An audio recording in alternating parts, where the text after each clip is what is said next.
berhasil di dalam pertarungan politik nanti. Jadi kemungkinan calon wakil presiden perempuan yang menjadi pimpinan partai politik dan sebagainya menjadi sangat relevan. Jadi figur-figur nasional seperti Ibu Puan Maharani, Pak Hidayat Nur Wahid, Mbak Yeni Wahid, Airlangga Hartarto, Pak Muhaimin Iskandar, termasuk Sandiaga Uno itu masuk di dalam pertimbangan Pak Anies. Ada beberapa.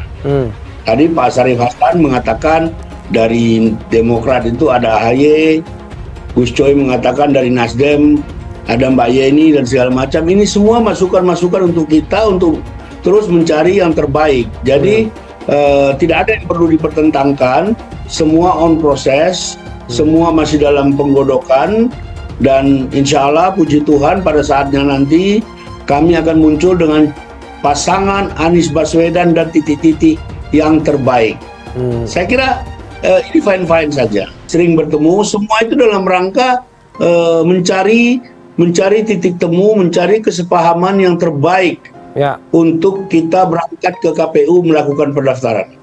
Track record masing-masing, dan ini semua masih cair. Tidak ada yang perlu dipertentangkan karena ini belum final. Toh juga pendaftaran belum dibuka, dan kami merasa tidak ada sesuatu yang mendesak. Terkait calon wakil presiden pendamping Mas Anies sudah diatur dalam piagam kerjasama 3 partai. Mas Anies diberikan kewenangan sepenuhnya untuk memilih calon pendamping yang paling pas sesuai dengan 5 kriteria yang telah ditetapkan: berkontribusi secara elektoral, penguatan koalisi pada berjalannya pemerintahan ke depan, serta memiliki visi yang sama, visi perubahan dan perbaikan, serta ada kemistri untuk menjadi ditunggal pada pemerintahan ke depan. Ini yang menjadi koridor dan menjadi tidak ada satu hal yang mendesak untuk kami segera mendaftarkan menetapkan cawapres kami, karena capres kami lah yang pertama sejak 3 Oktober ketika orang lain belum apa-apa kita sudah menetapkan capres. Jadi biar saja ini berjalan secara alami. Dan diskusi yang ada sekarang ini malah dinamis dan baik.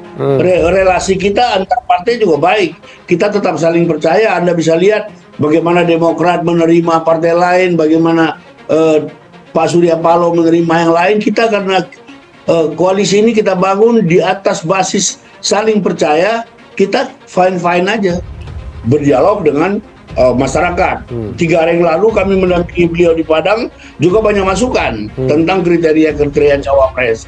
Jadi menurut saya ini tidak ada sesuatu yang perlu dipertentangkan.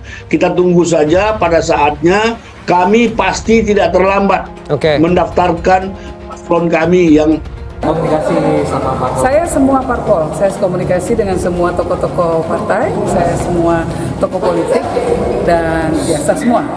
Saya komunikasi dengan semua, dan kami belum memutuskan akan mendukung siapa.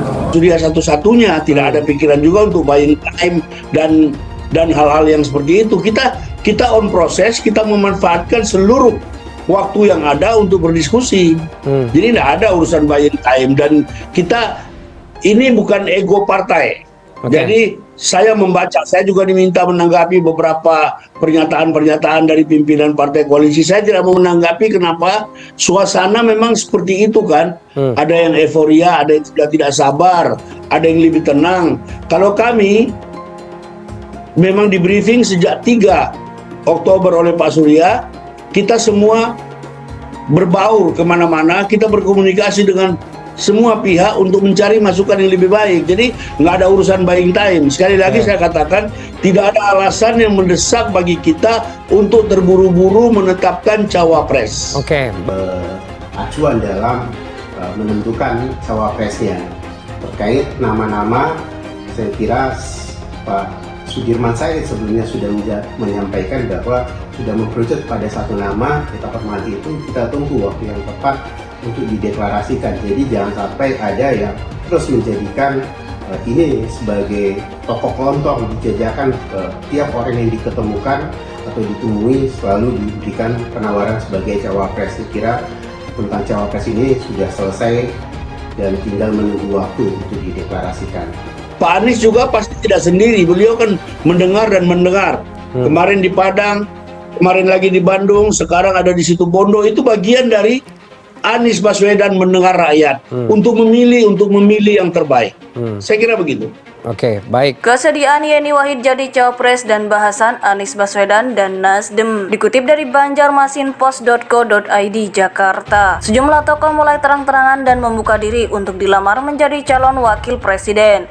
Tak terkecuali Yeni Wahid yang menyatakan siap menjadi pendamping calon presiden pada Pilpres 2024 nanti. Partai Nasdem pun menyambut baik kesiapan putri presiden keempat RI, Abdurrahman Wahid atau Gus Dur itu untuk menjadi calon wakil presiden cawapres di Pilpres 2024. Sekjen Partai Nasdem Hermawi Taslim menyatakan, nama Yeni Wahid bakal dibawa untuk didiskusikan dengan PKS dan Demokrat dalam koalisi perubahan. Kami dalami bersama partai-partai koalisi dan Pak Anies. Makin banyak yang bersiap seperti itu maka kami akan semakin senang, kata Hermawi saat dikonfirmasi Rabu 9 Agustus 2023. Di sisi lain, Hermawi menuturkan pihaknya pun menyambut positif keadaan Yeni Wahid untuk menjadi cawapres. Namun, nama tersebut harus diperbincangkan di internal koalisi terlebih dahulu. Bagus kalau ada pihak yang sudah menyatakan bersedia jadi cawapres Anies. Itu akan kami catat, katanya. Sebelumnya, Yeni Wahid mengakui sudah ada calon presiden capres yang mendekatinya agar mau menjadi calon wakil presiden cawapres di Pilpres 2024 mendatang. Yeni menuturkan bahwa informasi itu bukanlah lagi hal yang rahasia, sebab memang ada pihak yang tengah melakukan komunikasi hingga pendekatan politik kepada dirinya. Pastilah kalau namanya politik itu kan pasti komunikasi dengan semua pihak, tidak hanya satu pihak, dan itu bukan rahasia lagi.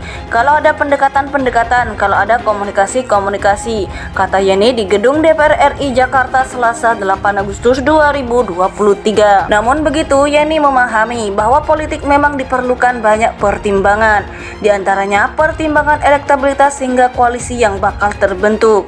Tetapi kan politik di Indonesia itu tidak juga literal, ada banyak faktor yang harus dipertimbangkan di sana. Jadi ada soal koalisi, ada soal elektabilitas dan sebagainya. Itu semua kan masih diramu semua saat ini, jelas Yeni. Ia menuturkan bahwa politik Indonesia masih terus bergerak dinamis hingga pendaftaran capres dan cawapres pada Oktober 2024 mendatang. Dengan kata lain, semua hal masih bisa berubah-ubah hingga waktu tersebut. Semua orang masih berkomunikasi, semua orang masih melakukan negosiasi. Jadi kita lihat saja nanti, katanya.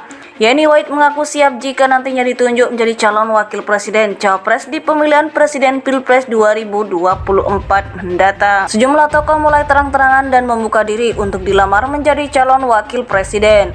Tak terkecuali Yeni Wahid yang menyatakan siap menjadi pendamping calon presiden pada Pilpres 2024 nanti.